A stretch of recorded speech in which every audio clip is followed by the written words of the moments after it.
kuvunjwa mikono, kumwagiwa mafuta, kuchomwa moto na kadhalika. Ule tunaita unyanyasaji wa kimwili. Kuna unyanyasaji wa kiakili au wa kisaikolojia.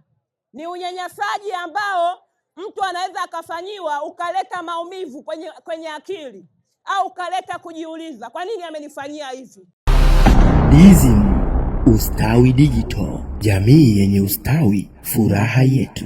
Kliniki ya msaada wa kisheria Chuo Kikuu cha Dar es Salaam inalenga kutoa huduma za msaada wa kisheria kwa jamii, na lengo letu moja kubwa au dhima yetu moja kubwa ni kufikia jamii kwa kutoa elimu ya kisheria. Na katika mpango huo tuliona kwamba ni vyema tukiwa na clubs za legal aid mashuleni. Kwa hiyo tumekuwa tukitembelea na kuomba vibali vya kufungua legal aid clubs kwenye shule mbalimbali za sekondari, na tunakutana nao. Kwa hiyo tuna clubs kama 5 ambazo zinafanya kazi sasa hivi, na huwa tunakuja tunawapa elimu ya kisheria. Na siku ya leo tunafuraha kuwepo hapa Kibasila, ambapo tumekutanisha shule mbili, Kibasila Sekondari na Chang'ombe Sekondari. Tunafanya bonanza la michezo kwa lengo la kuhamasisha kutoa elimu kuhusu ukatili wa kijinsia na kutokomeza na umuhimu wa kutokomeza ukatili wa kijinsia mashuleni na kwenye jamii moja kwa moja.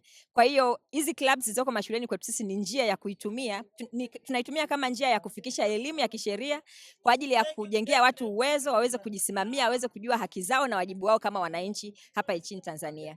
Klabu ya Legal ni muhimu sana kwa wanafunzi wetu, kwa sababu kama tunavyojua kwamba sheria lazima zinatakiwa zianze kutekelezwa. Watoto wanatakiwa kufundishwa mambo ya sheria kuanzia wakiwa wadogo, na kutokana na ukatili ambao unaendelea sasa kwa wanafunzi, hii klabu ni nzuri sana kwamba inawaelimisha, inawapa elimu namna gani wanaweza kujua haki zao na namna gani wanaweza kwa ajili ya maisha yao ya baadaye.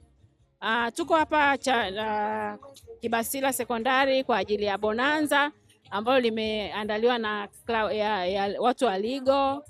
Ni muhimu sana, tumepata exposure, lakini pia tumepata mafunzo mbalimbali yanayohusiana na issue za legal kwa ajili ya watoto. Hii klabu ya sheria katika shule yetu imetusaidia kujua haki zetu kama sisi wasichana na kupinga unyanyasaji wa kijinsia.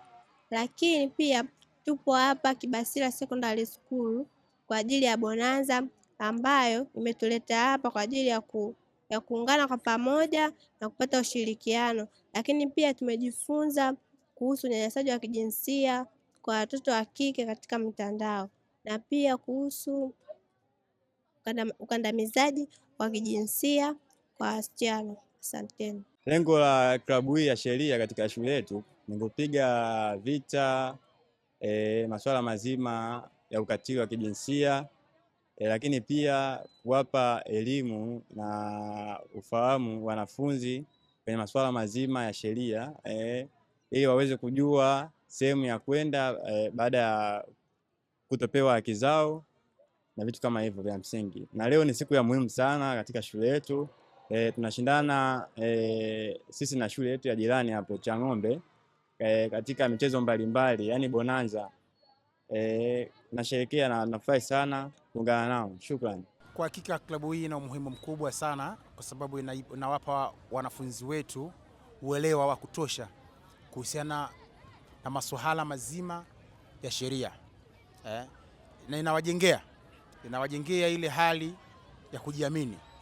Wanakuwa na confidence endapo hata kama likitokea tatizo ambalo moja kwa moja mtoto anahitaji msaada wa kisheria, basi kwa hakika huyu mtoto ataenda kutafuta msaada wa kisheria pasi na kuogopa ama kusitasita.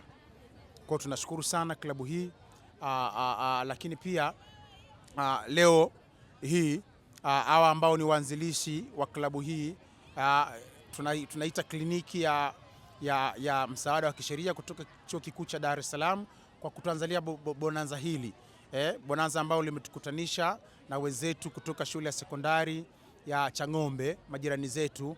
Watoto wanafurahia, lakini pia wanapata uelewa juu ya masuala mazima ya ukatili wa kijinsia, namna gani wanapaswa kukataa, namna gani wanapaswa kutoa taarifa kutokana na vitendo ambavyo vya ukatili wa kijinsia ambavyo wanakutana navyo katika maisha yao ya kila siku. Tunashukuru sana na Mungu awabariki sana. DSM Ustawi Digital, jamii yenye ustawi, furaha yetu.